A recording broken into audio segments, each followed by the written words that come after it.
بسم اللہ الرحمن الرحیم۔ السلام علیکم۔ ایک دفعہ برِ صغیر ہندوستان میں مرزا غالب کو 6 ماہ کی قید ہو گئی۔ مرزا جس کوٹھڑی میں قید تھے اس کے ساتھ والی کوٹھڑی سے ایک نوجوان کے مسلسل رونے کی آواز سن کر پہرے دار پر کھڑے سپاہی سے اس کی بابت پوچھا۔ سپاہی بولا، اسے 3 ماہ قید ہوئی ہے۔ مرزا غالب خاموش ہو گئے، لیکن کچھ ہی دیر بعد دوبارہ پھر رونے کی آواز سن کر مرزا غالب سے رہا نہ گیا، اٹھے اور خود اسے ملنے چلے گئے۔ تو دونوں کے درمیان مزے کا مکالمہ ہوا، جس سے آپ مرزا غالب کے حصے مزاح کا اندازہ لگا سکتے ہیں۔ مرزا: کیا بات ہے نوجوان میاں، رو کیوں رہے ہو؟ کیا ہوا؟ نوجوان نے روتے ہوئے کہا کہ جناب، میرے والد ایک سیاسی پارٹی کے ورکر ہیں، پتہ نہیں ان کا کیا معاملہ ہے، وہ گھر نہیں تھے تو پولیس والے مجھے پکڑ کر لے آئے ہیں اور 3 ماہ کی قید ہو گئی ہے۔ آج میری شادی تھی اور آج ہی ان لوگوں نے مجھے پکڑ لیا ہے۔ سپہر 2 بجے میں نے بارات لے کر جانا تھا اور صبح 10 بجے یہ مجھے گرفتار کر کے لے آئے ہیں۔ بات کر کے یہ ساتھ ہی زاروں قطار رونے لگا، حتیٰ کہ روتے روتے اس کی آنکھیں سرخ ہو چکی تھیں۔ مرزا نے سنجیدہ لہجے میں کہا، میاں، عمر قید سے بچ گئے ہو، 3 ماہ کی نہ ہوتی تو ساری عمر کی ہو جاتی۔ اللہ بڑا کارساز ہے، ارے شکر بجا لاؤ اس رب کا کہ اس کوتوال فیض الحسن کے ہاتھوں ایک تو بھلا کام کروایا۔ اس قید سے تو جلد چھوٹ جاؤ گے، اس سے کبھی نہ چھوٹتے۔ مرزا غالب کے یہ الفاظ سنتے ہی وہ نوجوان روتے ہوئے مسکرانے لگا۔ ایک اور واقعہ ہے کہ میرے شوہر نے مجھے کہا، تم امیر باپ کی بیٹی ہو، جاؤ اپنے باپ سے 50 لاکھ لے آؤ، میں نے کاروبار کرنا ہے۔ میں نے انکار کیا تو شوہر نے مجھے گھر سے نکال دیا۔ میں روتی ہوئی باپ کے گھر گئی تو اس نے مجھے 50 لاکھ دے کر واپس بھیج دیا، مگر اب میرا باپ اور بھائی مجھے بری نگاہ سے دیکھتے۔ جب میری بیٹیاں جوان ہوئیں تو میرے بھائی نے اپنے بیٹے کے لیے میری چھوٹی بیٹی کا رشتہ مانگ لیا۔ میں نے بیٹی کی شادی اس کے بیٹے سے کر دی، مگر اس وقت میرا کلیجہ پھٹ گیا جب بھائی کے بیٹے نے بدلہ لینے کے لیے میری چھوٹی بیٹی کو، ہم 5 بہنیں ہیں، میرے ددیال کے حالات عام گھرانے جیسے تھے، کبھی بجلی کے بل کا رونا تو کبھی گیس کے بل کا رونا ہوتا۔ میری ماں 3 بھائیوں کی اکلوتی بہن تھی، ایک سے بڑھ کر ایک پڑھا لکھا کزن تھا، لیکن میرے نانا کو سب رشتوں سے بڑھ کر اپنی دوستی عزیز تھی۔ اپنی اکلوتی خوبصورت بیٹی اپنے دوست کے بیٹے سے بیاہ دی۔ شروع میں تو سب کچھ اچھا تھا، مگر ایک دن میرے ابا اپنی جاب چھوڑ کر گھر بیٹھ گئے اور میری ماں سے کہا، تم ایک امیر باپ کی بیٹی ہو، میں چھوٹی سی جاب کرتا ہوں، مجھے اچھا نہیں لگتا، اپنے باپ سے کہو مجھے کاروبار کے لیے 50 لاکھ دے، مجھ سے لوگوں کی جی حضوری نہیں ہوتی۔ میری ماں نے بہت سمجھایا کہ وہ اپنے باپ سے یہ نہیں کہہ سکتی۔ میری دادی نے بھی میری ماں سے ڈیمانڈ کرنی شروع کر دی کہ اپنا حصہ لو۔ میری ماں نے منع کیا تو ان لوگوں نے میری ماں کو گھر سے نکال دیا۔ میری ماں روتی ہوئی اپنے گھر گئی تھی جب میرے نانا نے اپنے دوست سے کہا کہ میں نے تمہارے بیٹے کو اس کی ایمانداری دیکھ کر یہ رشتہ دیا تھا اور وہ لالچی نکلا۔ میرے نانا کے دوست نے کہا کہ میرا بیٹا میری کوئی بات نہیں مان رہا، وہ بہت ضدی ہے اور اب دیکھا جائے تو وہ تمہارا داماد ہے، اگر کاروبار کرے گا تو تمہاری بیٹی عیش کرے گی۔ میرے نانا اپنے دوست کی بات سن کر حیران رہ گئے، انہیں یقین نہیں آیا کہ ان کا دوست ہی یہ سب کچھ کہہ رہا ہے۔ میرے نانا نے میرے ماموں لوگوں سے بات کی، ان لوگوں نے کہا کہ ہماری ایک ہی بہن ہے، اس کا جو بھی حصہ بنتا ہے آپ دے دے، ہمیں کوئی اعتراض نہیں، بس اس کا گھر بس جائے۔ انہوں نے میری ماں کو 50 لاکھ ان کا حصہ دے کر واپس بھیج دیا۔ انہی دنوں میری ماں نے 2 جڑواں بیٹیوں کو جنم دیا۔ میرے نانا بہت خوش ہوئے تھے، لیکن میرے ددیال میں سوگ کی کیفیت تھی۔ میری دادی نے میری بہنوں کی شکل بھی نہیں دیکھی تھی۔ میرے ابا بھی ماتھے پر بل ڈالے کھڑے میری ماں کو غصے سے دیکھ رہے تھے، جیسے انہوں نے بیٹیاں پیدا کر کے کوئی گناہ کر دیا ہو۔ وقت کے ساتھ ساتھ میری بہنیں بڑی ہو رہی تھیں، لیکن میری دادی اور میرے باپ کا رویہ ویسا ہی تھا۔ میری بہنیں ماں سے پوچھتی کہ بابا ہم سے پیار نہیں کرتے، تو ماں جھوٹ بول دیتی کہ بابا مصروف رہتے ہیں اس لیے وقت نہیں دے پاتے۔ میرے نانا آتے تو میری بہنوں کے لیے بہت سے کھلونے لاتے تھے۔ میری ماں دعائیں کرتی کہ اللہ کرے اس بار بیٹا ہو جائے تو شاید ان کے شوہر کا رویہ ٹھیک ہو جائے، مگر اس بار بھی قسمت میں بیٹی ہی تھی۔ اس بار میرے باپ نے میری ماں سے کہہ دیا کہ تم زندگی بھر بیٹا پیدا نہیں کر سکتی۔ اس بات پر میری ماں کو شدید صدمہ پہنچا تھا، مگر وہ رو دھو کر چپ کر گئی۔ ایک دن میرے چھوٹے ماموں آئے تو دیکھا کہ میری بہن چولہے پر بیٹھی رو رہی تھی اور میری ماں کو اس کی کوئی پرواہ نہیں تھی۔ ماموں نے میری بہن کو اٹھایا اور بولے کہ بیٹیاں رحمت ہوتی ہیں، کسی بھی کم ظرف اور جاہل کے کہنے پر اللہ کی رحمت سے منہ مت موڑو، اگر ایسا کرو گی تو گناہ گاروں میں سے ہو جاؤ گی، رب کی رضا میں راضی ہو جاؤ۔ میری ماں میرے ماموں کے گلے لگ کر رونے لگی۔ میرے باپ نے بڑی حیرانی سے اپنے سالے کو دیکھا تھا مگر کچھ نہیں کہا تھا۔ اب مہینے میں 2 دن میرے نانا میری ماں کو اپنے گھر لے جاتے، بچوں کو گھماتے پھراتے۔ پھر میری بہنوں کا سکول سٹارٹ ہو گیا اور نانا کے گھر جانا بھی کم ہو گیا۔ میری ماں عاملوں کے پاس جاتی، بیٹے کے لیے دعائیں کروا رہی تھی، لیکن قسمت اگر بدلنی ہو تو اپنی ہی دعاؤں سے بدلتی ہے۔ میری ماں نے اس بار بھی بیٹی کو ہی جنم دیا تھا تو میرے باپ اور دادی نے اس بات پر انہیں گھر سے نکال دیا تھا۔ میرا نانا یہ سب دیکھ کر پریشان ہو گئے۔ میرے ماموں نے اپنی بہن کو چپ کرواتے ہوئے کہا کہ تم رونا بند کرو، اس بار رونے کی باری تمہارے شوہر کی ہے، تم فکر مت کرو، ابھی تمہارا باپ اور بھائی زندہ ہے، ہم اتنی ہمت رکھتے ہیں کہ تمہیں ذلیل کرنے والے کو ذلیل کر کے رکھ دیں گے۔ میرے ماموں اگلے دن گئے اور میرے باپ کو گریبان سے پکڑ کر اس کمپنی سے نکال دیا جو میرے نانا کے پیسے سے بنائی گئی تھی۔ میرے ماموں نے میرے باپ کا جینا حرام کر دیا، انہیں اتنا تنگ کیا کہ میرے باپ کا منصوبہ ناکام ہو گیا تھا۔ انہوں نے تو مزید پیسے لینے کے لیے میری ماں کو گھر سے نکالا تھا، لیکن ساری گیم ہی الٹ گئی تھی۔ جب سارا کاروبار چھن گیا تو میرے باپ کی آنکھیں کھل گئی تھیں۔ وہ دوسرے دن ہی میرے نانا کے پاس آئے اور معافی مانگی کہ وہ اپنی ماں کی باتوں میں آ گئے تھے۔ میرے نانا نے کہا کہ اسے معاف تب کریں گے جب ان کی بیٹی معاف کر دے گی۔ میری ماں پاس ہی بیٹھی تھی، دکھ سے اپنے شوہر کو دیکھا جس نے کبھی بیوی کو انسان سمجھا ہی نہیں تھا۔ میری ماں نے کہا کہ بہت ہو گیا یہ تماشا، اب مجھے واپس نہیں جانا۔ میرے ماموں نے میرے باپ کو باہر کا راستہ دکھایا اور دروازہ بند کر دیا۔ میری ماں کو نانا کے گھر رہتے ہوئے 1 سال ہو گیا تھا۔ کسی نے بھی میری ماں کو یہ نہیں کہا تھا کہ وہ واپس چلی جائے، سب میری ماں کا خیال رکھتے تھے۔ ایک دن فون آیا کہ میرے دادا کا انتقال ہو گیا ہے۔ میرے ماموں تو کہہ رہے تھے کہ اب ہمارا ان سے کوئی رشتہ نہیں ہے، لیکن میرے نانا کو اپنی پرانی دوستی یاد آ گئی تھی۔ میرے نانا نے کہا کہ 1 سال کا عرصہ بہت ہوتا ہے، اب ہمیں سب کچھ بھلا کر ان کے پاس جانا چاہیے، ویسے بھی اس وقت انہیں ہماری ضرورت ہوگی، ہمیں اس کی آخری رسومات میں شامل ہونا چاہیے۔ میرے ماموں خاموش ہو گئے اور ایک بار پھر میری ماں نے وہ دہلیز پار کی جہاں سے انہیں دھکے مار کر نکال دیا گیا تھا۔ اب میرے باپ کو عقل آ چکی تھی کیونکہ میرے ماموں ان سے سب کچھ چھین چکے تھے۔ میرے دادا کو فوت ہوئے 10 دن ہو گئے تھے۔ میری ماں نے بھی واپسی کا ارادہ کیا تو میرے باپ نے میری ماں سے کہا کہ بس ایک بار وہ اسے معاف کر دے، وہ اپنی غلطی سدھارنا چاہتا ہے۔ میری ماں نے میرے نانا کی طرف دیکھا، انہوں نے ہاں میں سر ہلا دیا تھا۔ میرے نانا درویش انسان تھے، اب ان کی بیٹی کے ساتھ 4 بچیوں کی زندگی جڑی تھی جنہیں باپ کی ضرورت تھی۔ گھر میں تعزیت کے لیے آنے والے لوگوں کا آنا جانا تھا۔ میری دادی ہر وقت رونے روتی رہتی تھی کہ اس کے بھائیوں نے سب کچھ چھین لیا ہے، ہم تو سڑک پر آ گئے ہیں۔ میری ماں نے میرے ماموں سے کہا کہ اب میرا شوہر ٹھیک ہو گیا ہے، آپ اس کا کاروبار اسے واپس لوٹا دے۔ میرے ماموں نے سب کچھ واپس کر دیا تھا۔ میری ماں نے اپنے شوہر سے کہا کہ تم کل سے اپنا دفتر سنبھال سکتے ہو، لیکن یاد رکھنا کہ میں پہلے والی ڈرپوک عورت نہیں ہوں۔ میرے باپ اور بھائیوں نے مجھے بتایا کہ اب تم ایک ماں ہو جو کبھی بھی کمزور نہیں ہو سکتی، مجھے اپنی بیٹیوں کے لیے بہادر ہونا ہے۔ میری بہنیں میری دادی سے دور دور ہی رہتی تھیں کیونکہ میری دادی ابھی بھی نہیں سمجھتی تھی۔ میری ماں کہتی ہے کہ ایک دن تو تمہاری دادی نے حد ہی کر دی تھی، اتنا فساد ڈالا کہ میری بڑی بیٹی انہیں چڑیل کہہ کر کمرے سے بھاگ گئی، بس پھر تو ہماری دادی بولتی چلی گئی، کہا کہ 4 بیٹیاں پیدا تو کر لی ہیں، ان کو سنبھال کر رکھو، اور زیادہ بولنے والی لڑکیاں ذلیل ہوتی ہیں۔ جب تم لوگوں کے بابا گھر آئے تو ان سے بھی شکایت لگائی۔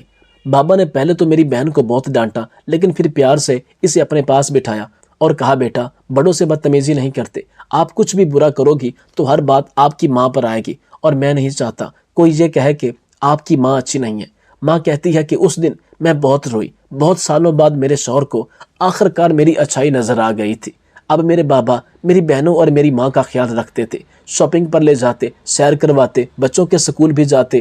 نانا بہت مطمئن تھے کہ اب ان کی بیٹی سکون سے تھی۔ میرے بڑے ماموں کے 2 بیٹے تھے، چھوٹے ماموں کا 1 بیٹا تھا، جبکہ تیسرے اور چھوٹے ماموں کی ابھی شادی نہیں ہوئی تھی۔ میرے بڑے ماموں کو بیٹی کا بہت شوق تھا، لیکن میری مامانی کو ڈاکٹر نے کہا تھا کہ اب وہ ماں نہیں بن سکے گی۔ انہی دنوں میری ماں پھر سے امید سے تھی اور اس بار ان کا دل پھر سے ڈر رہا تھا، لیکن اس بار میرے بابا نے کہا کہ ڈرو مت، اس میں تمہارا تو کوئی قصور نہیں ہے، بیٹا ہو یا بیٹی یہ سب تو اللہ تعالیٰ کے ہاتھ میں ہے۔ اب ماں مطمئن تھی لیکن دعا کر رہی تھی کہ اللہ کرے بیٹا ہو، لیکن اس بار میں دنیا میں آ گئی۔ میری ماں افسردہ تھی کہ ان کی خوشی اس بار بھی پوری نہیں ہو سکی۔ ہسپتال میں میرے بڑے ماموں میری ماں سے ملنے آئے۔ میری ماں کا بجھا ہوا چہرہ دیکھا تو کہنے لگے کہ یہ تو میری بیٹی ہے جو غلطی سے تمہارے گھر آ گئی ہے۔ میری ماں نے حیرانی سے دیکھا تو کہنے لگے کیا تم اسے مجھے دے سکتی ہو؟ میں اسے اپنی بیٹی سمجھ کر پالوں گا۔ میری ماں نے کہا کہ اگر آپ کی خواہش ہے تو میں منع نہیں کروں گی۔ میرے ماموں نے مجھے گود میں لیا اور کہا کہ جب چاہو تم مجھ سے ملنے آ سکتی ہو۔ تب میرے ماموں نے میرا نام ہنا رکھا تھا۔ 2 دن کی تھی جب میرے ماموں مجھے اپنے ساتھ لے آئے۔ میری ممانی نے مجھے ماں کی طرح ہی پالا تھا۔ میری ہر خواہش پوری کی جاتی۔ شہر کے سب سے اچھے اور مہنگے اسکول میں مجھے داخل کروایا گیا۔ ہفتے میں 1 دن میں اپنی بہنوں اور ماں کے ساتھ گزارتی تھی۔ وقت گزرتا گیا اور میں جوان ہو گئی۔ میرے ماموں کے بیٹے مذاق میں مجھے بہت تنگ کرتے۔ سالم بھائی اور حیدر بھائی ہر وقت مجھے تنگ کرنے میں لگے رہتے تھے۔ میں رونے لگتی اور ماموں سے ان دونوں کی شکایت کرتی۔ ماموں انہیں ڈانٹ کر مجھے اپنے سینے سے لگا دیتے۔ میں حیدر بھائی سے تو صلح کر لیتی لیکن سالم کو ٹھیک ٹھاک سناتی۔ وہ مجھ سے بدلہ لینے کے لیے کبھی میری کتابیں گم کر دیتا اور کبھی میرے کپڑوں کو کاٹ دیتا۔ ایک دن ماموں نے اسے کپڑے کاٹتے ہوئے دیکھا تو اس کے ہاتھ سے کینچی لے لی اور اسے بہت ڈانٹا اور کہا کہ اسے شرم آنی چاہیے، یہ کیا مذاق ہے۔ سالم ناراض ہو کر گھر سے چلا گیا۔ ممانی نے رو رو کر برا حال کر لیا تھا۔ ماموں نے کہا کہ خود ہی آ جائے گا، تمہارے لاڈ سے ہی وہ بگڑا ہے۔ میں بھی پریشان تھی۔ سالم شروع ہی سے ضدی تھا۔ میں نے اسے کال کی تو اس نے کال کاٹ دی۔ میں نے میسج کیا کہ اگر گھر نہ آئے تو یاد رکھنا کل صبح گاڑی کی چابی چھن جائے گی اور کمرہ بھی۔ میں جانتی تھی کہ سالم کو اس کی گاڑی اور کمرہ بہت عزیز تھا۔ میرا تیر نشانے پر لگا تھا اور وہ واپس آ گیا تھا۔ میں نے ممانی کی طرف دیکھا جو میری ذہانت پر مجھے داد دے رہی تھی۔ کچھ دن بعد میری بڑی بہن کی شادی تھی۔ میں اور ماموں 1 دن پہلے وہاں چلے گئے تھے، باقی سب نے بارات والے دن آنا تھا۔ ہم بہنوں کی آپس میں بہت دوستی تھی۔ میں چاہے یہاں رہتی تھی لیکن ہم 5 بہنیں ایک دوسرے سے باخبر تھیں۔ اس میں بڑا ہاتھ ماموں کا تھا جو ہمیں ایک دوسرے کو سمجھنے کا کہتے رہتے تھے۔ میرا خیال ہے آپ کے خاندان میں بھی ایک شخص ایسا ضرور ہونا چاہیے جو اتنا سمجھدار ہو، جو سب کو جوڑ کر رکھ سکے۔ میرے پاس ماموں تھے جو سب کو ایک دوسرے سے جوڑنے کی کوشش کرتے رہتے تھے۔ اب بھی ماموں نے میری بڑی بہن کی شادی پر ایک اور فیصلہ کیا اور دوسرے نمبر پر جو میری بہن تھی اسے اپنے بیٹے حیدر بھائی کے لیے مانگ لیا۔ میری ماں بہت خوش تھی۔ ایک بیٹی رخصت ہو کر گئی تھی اور دوسری بیٹی بھائی کی بہو بن رہی تھی۔ اس سے اچھی کیا بات ہو سکتی تھی۔ میرے چھوٹے ماموں کا بیٹا شرجیل ہمارے گھر آنے لگا تھا اور مجھے فون کرنے لگا تھا۔ میں نے زندگی میں پہلی بار یہ بات ماموں کو نہیں بتائی۔ شرجیل مجھے کالج سے لے جاتا، ہم گھومتے پھرتے۔ ایک دن شرجیل نے کہا کہ وہ مجھ سے شادی کرنا چاہتا ہے اور بہت جلد اپنے والدین کو میرے گھر بھیجے گا۔ کچھ دن بعد شرجیل کے والدین یعنی چھوٹے ماموں آئے اور میرا رشتہ مانگ دیا۔ میرے ماموں نے کہا کہ ہنا ابھی پڑھ رہی ہے اور پھر میں نے کبھی سوچا نہیں تھا کہ ہنا اس گھر سے کہیں اور جائے گی، یعنی میں اپنے چھوٹے بیٹے سالم کی شادی ہنا سے کرنا چاہتا تھا۔ میری چھوٹی ممانی نے کہا کہ ہنا اور شرجیل تو ایک دوسرے کو پسند کرتے ہیں۔ میرے ماموں بڑے حیران ہوئے۔ مجھے میری ممانی کی یہ بات اچھی نہیں لگی تھی مگر ماموں نے میری خوشی کی خاطر ہاں کر دی۔ لیکن ماموں خاموش ہو گئے تھے۔ میں شرم کی وجہ سے ان سے پوچھ بھی نہیں سکتی تھی، لیکن میں جانتی تھی کہ وہ مجھ سے دوری کی وجہ سے اداس ہو گئے تھے۔ میری بڑی بہن اور حیدر بھائی کی شادی ہو چکی تھی۔ میری بہن اور حیدر بھائی بہت خوبصورت لگ رہے تھے۔ میں نے نوٹ کیا کہ شادی کے دنوں میں سالم کی نظریں مجھ پہ تھی۔ مجھے لگا وہ میری کسی بات پر ناراض ہے اس لیے گھور رہا ہے۔ اب گھر میں رونق ہو گئی تھی۔ میری بہن سب کا بہت خیال رکھتی۔ حیدر بھائی بھی میری بہن سے بہت محبت کرتے تھے۔ چند دن بعد وہ لوگ اسلام آباد گھومنے چلے گئے۔ تب گھر ایک بار پھر سے ویران ہو گیا تھا۔ میں اور ماموں بیٹھے باتیں کر رہے تھے جب سالم آ گیا اور بولا کہ اسے پڑھنے کے لیے باہر کے ملک جانا ہے۔ ماموں نے کہا کہ وہ اسے روکیں گے نہیں کیونکہ وہ بھی چاہتے ہیں کہ ان کا بیٹا ترقی کرے، لیکن انہوں نے اسے کہا کہ وہ کچھ دن رک جائے، ہنا کی شادی کے بعد وہ باہر چلا جائے۔ مگر اسی وقت سالم نے میری طرف دیکھا اور بولا کہ اس کی شادی دیکھنے کا مجھے کوئی شوق نہیں ہے، اور وہاں سے چلا گیا۔ میں نے ماموں کی طرف دیکھا اور کہا کہ دیکھ لیں یہ ابھی تک مجھ سے ناراض ہے۔ ماموں ہنسنے لگے اور کہا کہ سالم جان بوجھ کر تمہیں تنگ کرتا ہے، وہ تم سے ناراض نہیں ہے، میں اچھی طرح سے اسے جانتا ہوں۔ ادھر میرے چھوٹے ماموں کو اپنے بیٹے کی شادی کی بہت جلدی تھی۔ انہوں نے اسی مہینے میری شادی طے کر دی۔ سب تیاریاں مکمل ہو گئی اور شادی والا دن بھی آ گیا تھا۔ میں دلہن بنی اپنے کمرے میں بیٹھی تھی جب بارات آ گئی۔ شور اٹھا تھا، سب لڑکیاں میرے پاس سے اٹھ کر بارات دیکھنے چلی گئی۔ جب اچانک سے دروازہ کھلا اور سالم عجیب حالت میں میرے سامنے کھڑا تھا۔ وہ میرے پاؤں کے پاس بیٹھ گیا۔ میں حیرت سے اسے دیکھ رہی تھی۔ میں نے کہا تم نیچے کیوں بیٹھ گئے ہو؟ اوپر کرسی پر بیٹھو، لیکن وہ شاید مجھے سن ہی نہیں رہا تھا۔ اس نے میرے ہاتھ تھام لیے اور بولا ہنا پلیز رک جاؤ۔ میں نے حیرت سے اسے دیکھا جو ہر وقت مجھ سے لڑتا رہتا تھا۔ میں نے کہا کہ تم اداس مت ہو، مجھ سے ملنے میرے گھر آ جانا، مگر مجھے وہاں پر تنگ مت کرنا۔ وہ کہنے لگا اب میں تمہیں کبھی تنگ نہیں کروں گا، بس تم میری بات مان لو، مجھے چھوڑ کر مت جاؤ۔ سارم نے میری طرف دیکھا اور کہا ہنا مجھے پہلی بار احساس ہوا ہے کہ مجھے تم سے نفرت نہیں بلکہ پیار ہو گیا ہے، میں تمہاری جدائی برداشت نہیں کر پاؤں گا۔ میں نے حیرت سے اسے دیکھا جو اب میرے ہاتھوں کی مہندی دیکھ رہا تھا۔ میں نے اس کے ہاتھوں سے اپنے ہاتھ چھڑا لیے اور کہا کہ اب ایسا نہیں ہو سکتا، میرا نکاح ہو گیا ہے۔ وہ کھڑا ہوا اور کہنے لگا سرخ رنگ شروع سے ہی تم پر بہت جچتا ہے، شرجیل سے کہنا جب تمہیں دیکھے تو ماشاءاللہ ضرور کہیں۔ اس وقت میرا جسم کانپ رہا تھا، میرے دل نے چیخ کر کہا جس شخص سے ضد میں تم نے شرجیل کو چن لیا ہے وہ تو تمہیں بے پناہ چاہتا تھا۔ میری بارات آ گئی تھی، میں نے سارم کو اپنے کمرے سے باہر نکال دیا۔ آج اس نے میرے ساتھ کوئی ضد نہیں کی تھی، اس کی آنکھوں میں آنسو تھے۔ میں رخصت ہو کر شرجیل کے گھر آ گئی تھی۔ شرجیل میرا بہت خیال رکھتا تھا۔ شادی کے شروع کے دن دعوتوں میں اور گھومنے پھرنے میں گزر گئے تھے۔ جب زندگی روٹین پہ آئی تو میں نے محسوس کیا کہ میری ساس نے ہر ذمہ داری سے ہاتھ اٹھا لیا تھا، مجھے یہ سارا کام کرنا پڑتا۔ میں نے کبھی ماموں کے گھر کام کو ہاتھ بھی نہیں لگایا تھا، میری مامانی مجھے کام کرنے نہیں دیتی تھی۔ اب مسئلہ کبھی نہیں تھا، لیکن مجھے کچھ بھی بنانا نہیں آتا تھا اور میری ساس باتیں سناتی کہ مجھے صرف لڑکے پھنسانا ہی سکھایا گیا ہے۔ میں روک کر چپ ہو جاتی، مجھ سے کھانا اتنا عجیب اور بد ذائقہ بنتا کہ سب تھوڑا سا کھا کر ہی اٹھ جاتے تھے۔ میں کوشش کر کے تھک چکی تھی۔ ایک دن میرا شوہر ایک لڑکی کو لایا اور کہا کہ یہ تمہارا خیال رکھے گی اور سارا کام بھی کرے گی، تمہیں کام کرنے کی ضرورت نہیں ہے۔ میں بہت خوش ہوئی کہ میرے شوہر کو میرا کتنا خیال ہے۔ میرا شوہر نائٹ ڈیوٹی کرتا تھا، اسی لیے صبح گھر میں ہوتا تھا۔ میری نوکرانی جب بھی کمرے کی صفائی کرنے جاتی تو شوہر بھی بہانے سے کمرے میں چلا جاتا اور بہانے سے نوکرانی کے پاس رہتا۔ نوکرانی رات کو بھی ہمارے گھر میں رہتی تھی۔ ایک روز میں جلدی سو گئی، جب اچانک میری سانس بند ہونے لگی، میں جلدی سے اٹھ بیٹھی اور یہ دیکھ کر میری روح لرز گئی کہ نوکرانی میرے منہ پر تکیہ رکھ کر مجھے مارنے والی تھی۔ میں نے اسے دھکا دیا اور اپنی ساس کو آوازیں دینے لگی۔ میری ساس نے اسے برا بھلا کہا اور گھر سے نکال دیا، لیکن مجھے سکون نہیں آ رہا تھا۔ مجھے جاننا تھا کہ اس نے میری جان لینے کی کوشش کیوں کی تھی، لیکن میری ساس ٹال مٹول کرنے لگی۔ مجھے اس پر شک ہونے لگا۔ شرجیل بھی اب بدلا سا تھا، ہر وقت کسی نہ کسی کام میں نقص نکالتا۔ انہی دنوں میں امید سے تھی، میں نے ایک بیٹی کو جنم دیا۔ شرجیل ہسپتال میں اپنی بیٹی کو دیکھنے بھی نہیں آیا۔ میں اپنی بیٹی کو لے کر ماموں کے ساتھ آ گئی تھی۔ ماموں نے ان لوگوں کو بہت سنائی، لیکن ان پر اثر نہ ہوا۔ ایک دن میری بیٹی کو بخار تھا، ماموں اور میں اسے ہسپتال لے گئے۔ دوائی لے کر ہم واپس آ رہے تھے جب ڈاکٹر کے کمرے سے شرجیل اور اس کے ساتھ اسی نوکرانی کو نکلتے دیکھ کر میرے پیروں تلے سے زمین نکل گئی۔ شرجیل نے اس لڑکی سے چوری شادی کر رکھی تھی، لیکن اس لڑکی کو میں برداشت نہیں تھی، اس لیے وہ مجھے راستے سے ہٹانا چاہتی تھی۔ میری حالت بہت بری تھی۔ شرجیل نے مجھے دھوکہ دیا تھا، ماموں نے شرجیل پر کیس کر دیا، مجھے طلاق ہو گئی تھی۔ ایک سال کے اندر ہی زندگی اتنی بدل گئی تھی کہ کبھی میں نے سوچا بھی نہیں تھا۔ سارم 2 سال بعد پردیس سے واپس آ رہا تھا۔ گھر میں بہت دنوں بعد خوشی کی لہر دوڑ گئی تھی۔ میں نے خود کو کمرے میں بند کر لیا تھا، لیکن وہ بھی بہت ڈھیر گفٹ لایا تھا۔ آتے ہی میرے پاس آیا اور بولا اچھی بھلی مصیبت ٹل گئی تھی، تم پھر آ گئی ہو۔ میں رونے لگ گئی تھی۔ وہ میرے پاس آیا اور بولا تم رونے کے علاوہ بھی ایک کام کر سکتی ہو۔